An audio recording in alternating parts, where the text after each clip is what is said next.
Hey, everybody, happy Tuesday.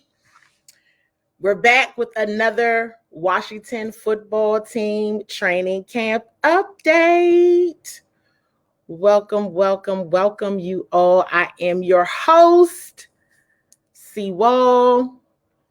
And as always, it is my absolute pleasure to join you all to talk about the Washington football team. I'm going to give you all a minute to get on in the virtual room so that we can get right to it. You know, this is something new that we're trying. We'll give updates on what's happening at training camp. We try to consolidate all of the updates to say, hey, in summary, here's what's going down at training camp. Here is what is happening. And I see everybody checking in. We see Joy Butler, who is our CWall team show moderator, who is always checking in on the chat. Daniel Creek, I see you as well. Hello to you. You all want to make sure you are sharing this show with your Washington football team loving family and friends. Make sure you are liking, loving, and sharing this show.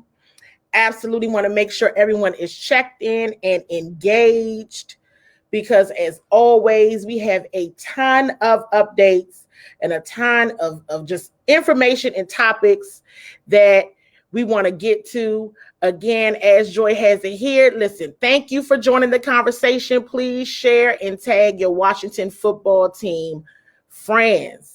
So listen, if you all are ready, we need a like or love emoji so that we know you are absolutely here and present and that you're ready for these updates. Get the like and love emojis going for certain. I see Randall Martin, the Washington football team 85 South fan club from Atlanta has checked in. You all ready for these updates?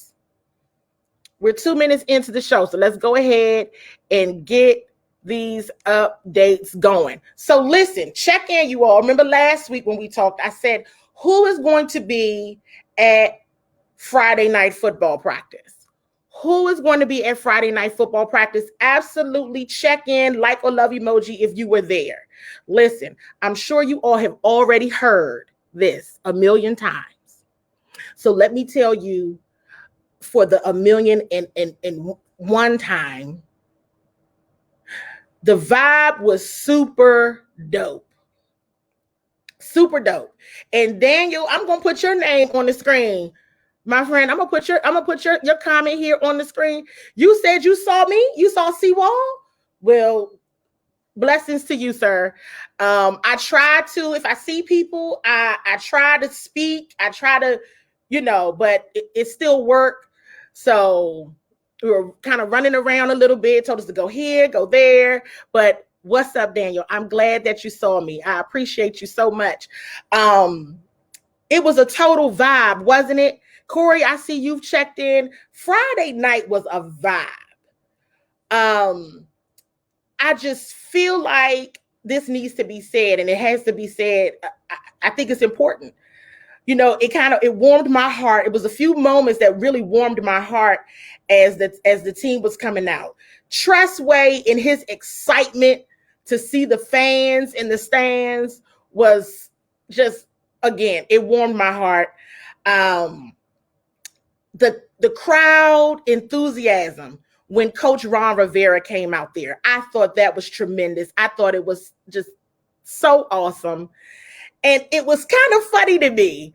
I wanted to yell, but I had my video, so I couldn't say anything out loud. But it was of course, it's practice. You got to be focused. And it was so funny to me when Terry McLaurin came out there. And if you all haven't seen it, I have a ton of video from this event on the CWall Sports and Entertainment Facebook page. So make sure you scroll through and check out those videos. So it was hilarious to me. It's like Terry was trying not to smile. It was like he was trying to contain his excitement. And it's like, go ahead and smile, Terry. There are fans in the stands. And it feels good. And it's okay for it to feel good, because it feels good to us So I know it's got to feel good to you all. But it was just the hat, like just, you can see it. They're trying to be serious, and they were absolutely serious, but it was an exciting time for everybody. Chase Young showing love to the crowd, all of the players. But it was a dope vibe. I really, really enjoyed it. And I hope for those that attended, you all were able to join it as well. Now, let's move on a bit to practice. So it's been a Friday night practice. They had Sunday and Monday practice. Today they were in shells, but still, as always, as you all know, a ton of updates. Make sure you all are tagging your Washington football team, loving family and friends in this, because we're going to do a summary of everything that has happened thus far in the last 4 days. So, COVID update. COVID vaccination rate update. Hey, listen, I feel like this. If we're going to talk about the team when they're not, when they're not getting vaccinated, when the numbers are low, then we need to talk about them when the numbers are going up. So as of yesterday morning, 86% of the Washington football team's players have had at least one COVID shot. Now that does still make them among 28th. They're ranked 28th amongst the vaccination rate. But as of yesterday morning, 86% have had at least one shot. 59.3% of them are fully vaccinated as of now. I feel like that was an important point to share. And those numbers can keep going up. I think that's important point for everybody. Randall, I see your comment here, and I see that you are applauding and clapping to that news. So that's very important. Also, I see, of course, CWall team member Joy is saying, praying for everyone that has had an experience with COVID. We still want to be vigilant. We still want to be mindful while we're out here. It is very, very important to do that for certain. So that's the COVID update for now. So here's a couple of things that I saw that was being reported out of camp that I thought was important to note. Lake Lewis shared, I think this may have even been last week and earlier this week, that even with practice being over, you still find a lot of players, they're still on the field, they're running sprints, they're hitting the sled, they're working on their individual techniques. You're seeing the guys really putting in the extra work. And Lake used the word refreshing, that it was refreshing to see. I thought that was super, super cool and something that we want to note and keep that vibe and that culture going. Rhiannon Walker shared for this week, you can tell it's a game week because coaches are on players, the additional focus on detail, wanting them to give their maximum effort. Hey, I think those are key observations that should be noted because we don't hear that a lot here. Don't hear that a lot at all. I think that's key, and I think that's very important. Here's something I want to share that Lake Lewis shared. Let's see. Let's pull this up, you guys. So for Lake, and I thought this was important, right? Many of the players, totally impressive, but on both sides of the football, here are his top 5. Offense of who's having impressive camps. Offense, Terry McLaurin. Hey, listen. Terry McLaurin, this season right here, we're going to hope and pray that he stays absolutely healthy. But Terry McLaurin is absolutely going to make the case for him being one of the top receivers in this here National Football League. Okay? Terry, did everybody seeing what I saw? Okay, did you see that too?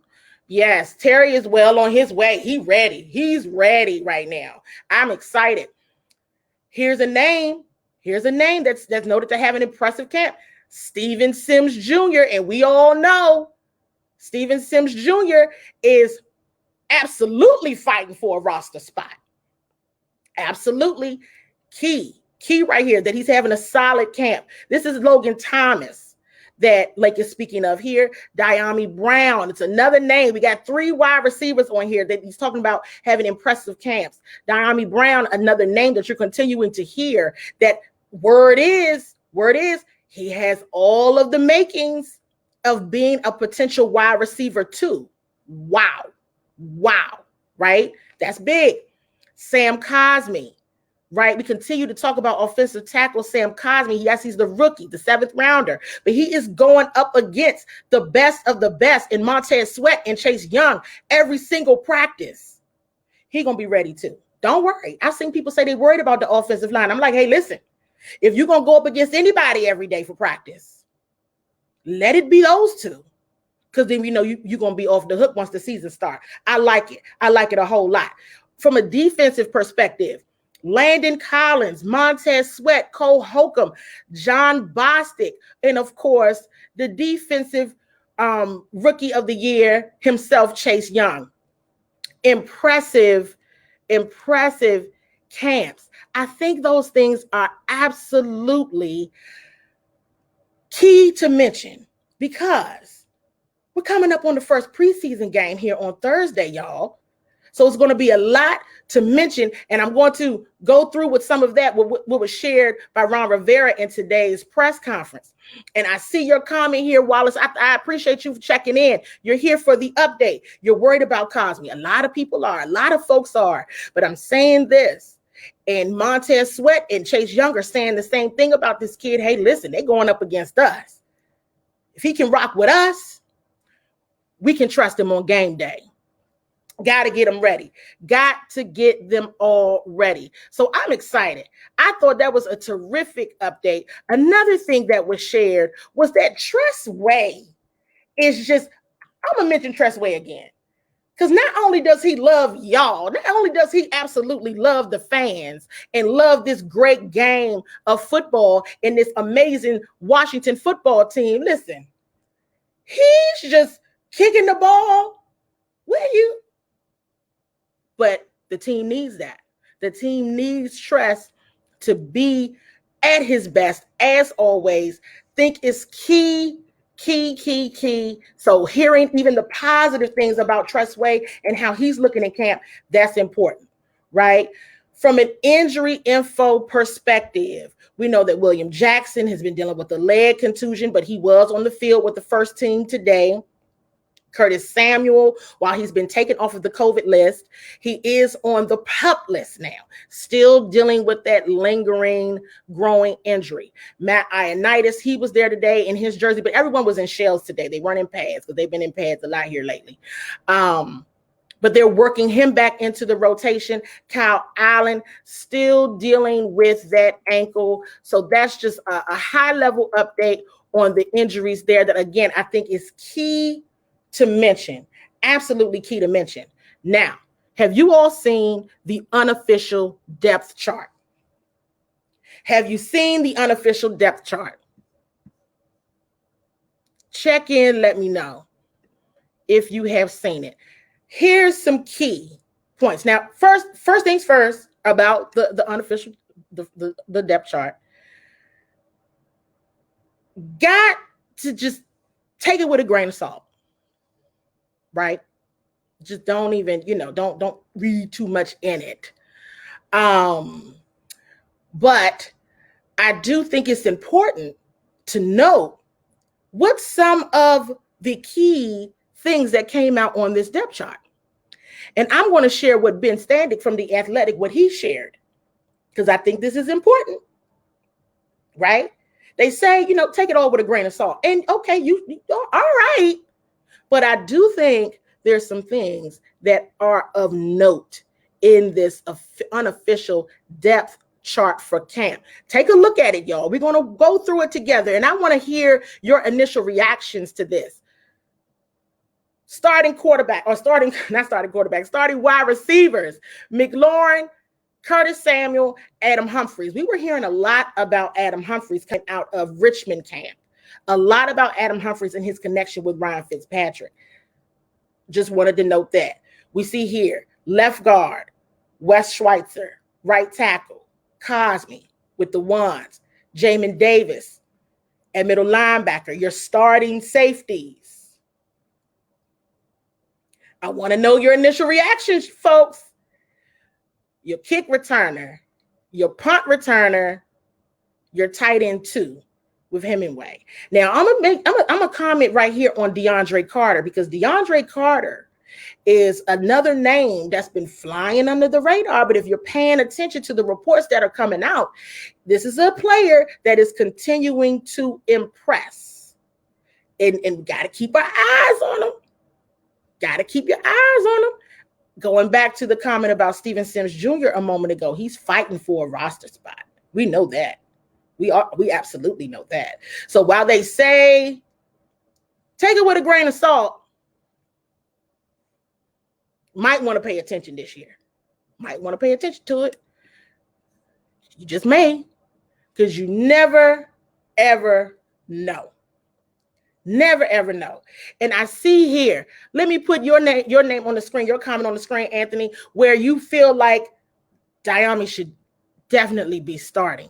We said a moment ago, a lot of positive feedback coming out about Brown. It's high hopes and high energy, and he's looking the part for certain. Got to keep our eyes on that situation for sure, for sure. Wallace, I see your comment again. You don't know if you like Cam Cross is starting free safety. You'll be way more comfortable with McCain at free safety. Hey, listen, we got to keep our eyes open. Yes, they say don't pay it any attention. There's still a lot to be done and a lot of practice and training camp to go forward with. So remains to be seen, but we're going to keep our eyes on it for certain because I think it's absolutely key. With that, let's talk just a little bit about getting ready for Thursday. So here's some key things that Coach Ron Rivera shared in today's press conference. It is nobody has been ruled out for Thursday's game. At least not yet, right? Nobody is ruled out. That means it's game on for everybody, right? Another thing that Ron Rivera shared about what he's looking for specifically for Thursday, he's looking for consistency, right? Looking at doing the little things right, right? So the game plan for this Thursday, Coach Rivera said it'll be limited. The focus of their first preseason game is more on the guys and evaluating the talent that they have and how they handle the first live action. If we recall, we know we got 3 preseason games. It's 3. This one here on Thursday is going to matter. It's going to count, right? Then we know the next one absolutely going to matter. That third one, probably not so much. But I want to know from you all right now, who do you have your eyes on? Knowing what we've been learning and hearing out of practice and out of the reports, what positions are you still like, let's see what happens here? I want to know from you all, because I'm going to tell you, for me, it's absolutely the wide receivers. I absolutely want to see what happens with the linebacker position, with the safety position. We keep bringing that up. But for me, it is absolutely wide receivers. Absolutely wide receivers. And I'm loving this comment that Jerome has right here. We're going to share it up on the screen. I don't know about y'all, but I'm excited about our new team, new culture, and just the start for the season. Absolutely. The energy is there. The energy is there. And these guys are working. They're working. They want that roster spot. I think it's amazing. I see Mazdak, who is also the CWall Sports and Entertainment chaplain, has checked in. And what the chaplain is sharing, his position of interest is linebacker for Maz, okay? It's the linebacker position for Maz. He's going to keep his eyes on that. Absolutely, absolutely. Wallace on office year 2. Antonio Gibson, the offensive line, wide receivers, tight ends. Listen,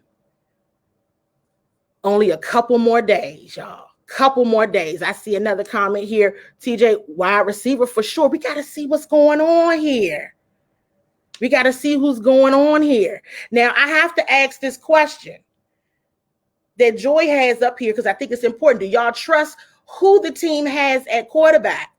Listen, we will see. I think that's a key question, though, Joy, because we've definitely heard where both Fitzpatrick and Heineke have made some flops, right, in practice, but they recover. They take corrective action and they recover for their mistakes. So my only hope at this point is let's just hope that these mistakes are made during camp so we don't see them as often during the season. But, you know, it remains to be seen. These first 2 preseason games, key for certain. Are y'all excited? Are y'all getting excited? I know I am. I know I absolutely am. So listen, you all, that is the update for today. On Thursday, you all know I do Culture from the Couch, the DC Sports Weekly Edition, every Thursday at 7:30. But this Thursday, because we all need to be accounted for and present for this first preseason game, you all, Culture from the Couch will start at 7. So I will absolutely have a Mystics update. I will absolutely have a Wizards update. And then we're going to close the show out getting ready for the first preseason game. So you want to come and pregame with the CWall team Thursday at 7. Meet us here because we all in. And then depending on the game and what happens on Thursday night, we're going to get together again on Friday, right, to talk about what we all saw Thursday night. Are y'all ready for this? Are y'all ready? It's football season, baby. Hey, listen, your girl is excited. CWall is ready. And I know that you all are too, okay? So you all have a great rest of your day. And I'm going to see all of you again on Thursday.